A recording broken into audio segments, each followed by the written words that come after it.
নমস্কার বন্ধুরা, মৌসুমীস ওয়ার্ল্ডে সকলকে স্বাগত জানাচ্ছি। জয় গণেশ বলে স্টার্ট করছি। আজকে যদি আপনারা এখনও মোদক বানিয়ে না থাকেন, খুব ঝটফট তৈরি করা একটি মোদকের রেসিপি নিয়ে এসেছি, যেটা চকলেট ফিলিং এবং নারকেল ফিলিং। আপনারা খুব সহজে এখনও বানিয়ে ফেলতে পারবেন।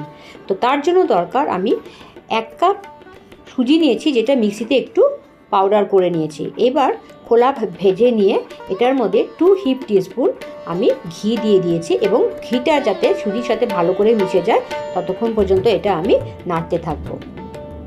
তো খুব সুন্দরভাবে এটা মিশে গেছে। এটা 3 মিনিটের মতনও লাগেনি, আমার 2.5 মিনিটের মতন মধ্যে মিশে গেছে। এবার আমি 200 মিলিলিটারের মতন দুধ আমি এর সাথে ভালোভাবে মিশিয়ে নিচ্ছি। আপনাদের যদি কোনো অসুবিধা হয়, লামসের মতন তৈরি হয়, ভয় পাবেন না। এটা আস্তে আস্তে ধীরে ধীরে এটা মিশে যাবে। এবার পুরোটা মিশে গেলে আমি 3/4 কাপ আমি চিনির গুঁড়ো নিয়েছি, নিয়ে এটাকে আবার ভালোভাবে মিশিয়ে নেব। এটা খুব কম সময়ের মধ্যে হয়ে যায়, 20 থেকে 25 মিনিটের মতন সময় লাগে। তো যদি আপনারা এখনও বানিয়ে না থাকেন, এটা বানিয়ে ফেলুন। তো এবার আমি দেখুন মিশাতে একটা সুন্দর একটা সুজির ডো তৈরি হয়ে গেছে। তো এখন আমি এটার মধ্যে এলাচ গুঁড়ো দিয়ে দিচ্ছি। আপনারা এটা আগেও দিতে পারেন, আমি পরে দিয়েছি যাতে গন্ধটা একদম ফ্রেশ থাকে। 2 টিস্পুনের মতন ঘি দিয়ে দিলাম, যাতে এটা খুব নরম থাকে এবং হ্যান্ডেল করতে সহজ হয়, এবং সহজে এটা ড্রাই হয়ে যায় না। এবার আমি এই সুজির ডোটাকে আমি ইয়েলো কালার করব, তাই জন্য আমি 2 টিস্পুন আগেই দুধের মধ্যে আমি কিছুটা স্যাফরন মিশিয়ে রেখেছিলাম। এবার সেই দুধের আর স্যাফরনের মিশ্রণটাকে এটা সুজিটার মধ্যে আমি দিয়ে এবার ভালো করে নাড়িয়ে নিচ্ছি। এইভাবে নাড়তে নাড়তে সুন্দর একটা সুজির ডো তৈরি হয়ে গেছে। কালারটাও স্যাফরনের জন্য খুব সুন্দর এসছে। এবার এটাকে আমি নামিয়ে নেব অন্য একটা ডিশে। এবার নামিয়ে একটুখানি ঘি দিয়ে এটাকে নাড়িয়ে একটা ঢাকনা দিয়ে ঢেকে রাখবো, কারণ আমি ফিলিংটা তৈরি করিনি, সেই জন্য যাতে এটা শুকিয়ে না যায় সেজন্য ঢাকনা দিয়ে ঢেকে রাখবেন। আগে আপনারা ফিলিংটা বানিয়ে নিতে পারেন, আমি পরে ফিলিংটা বানিয়েছিলাম। তো এদিকে ফিলিংয়ের জন্য আমি 1 কাপ হাফ করে 1 কাপ আমি ডেসিকেটেড কোকোনাট নিয়েছি। তো এটা একটু ভালো করে ভেজে নিয়ে খেজুর গুড় আমি দিয়েছি।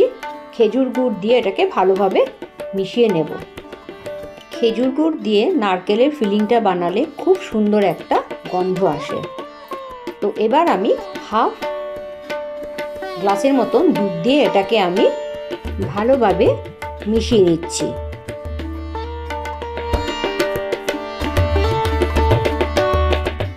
যেহেতু আমি এখানে ডেসিকেটেড কোকোনাট নিয়েছি আর খেজুর গুড়টা নিয়েছি, সেজন্য ভালো করে মিশ্রণের জন্য আমি দুধটা ইউজ করেছি। এইভাবে সুন্দর করে একটা নারকেলের ফিলিং তৈরি হয়ে গেল।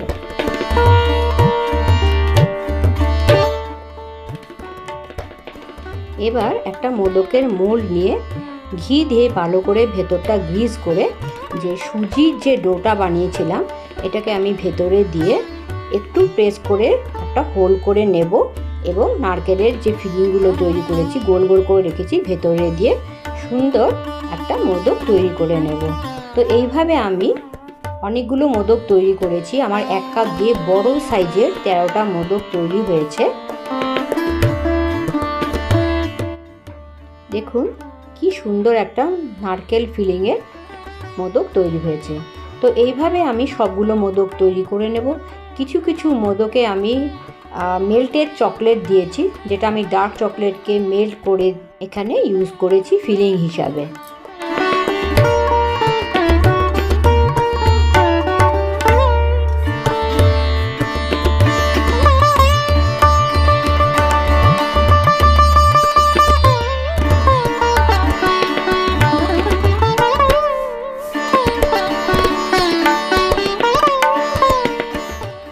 এবার যে আমি ফিলিংটা তৈরি করছি সেটা হচ্ছে নারকেল এবং চকলেটের কম্বিনেশনে তৈরি করা একটা সুন্দর ফিলিং।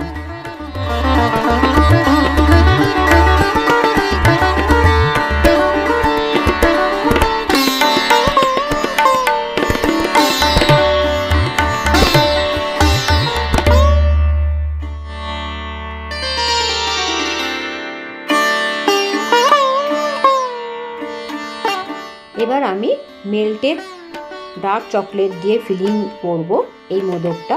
তো একটা কথায় মাথায় রাখতে হবে, যখন আমি এই চকলেটের শুধু ফিলিংটা দেব তখন যেন আউটার লেয়ারটা একটু মানে ঠিক হয়, না হলে এটা বেরিয়ে আসার চান্স অনেক বেশি। তো এইভাবেই সুন্দরভাবে তৈরি হয়ে গেল চকলেটের ফিলিং দিয়ে তৈরি মোদক। তো এইভাবে আমি সবগুলো মোদক তৈরি করে নিচ্ছি। বাড়িতে যদি চকলেট না থাকে তাহলে আপনারা জ্যাম পাওয়া যায়, সেই জ্যামগুলো ইউজ করতে পারেন। এইভাবেই বানিয়ে ফেললাম 13টা ডিফারেন্ট ফিলিংয়ের মোদক এবং সাজিয়ে নিচ্ছি সুন্দরভাবে ট্রেতে।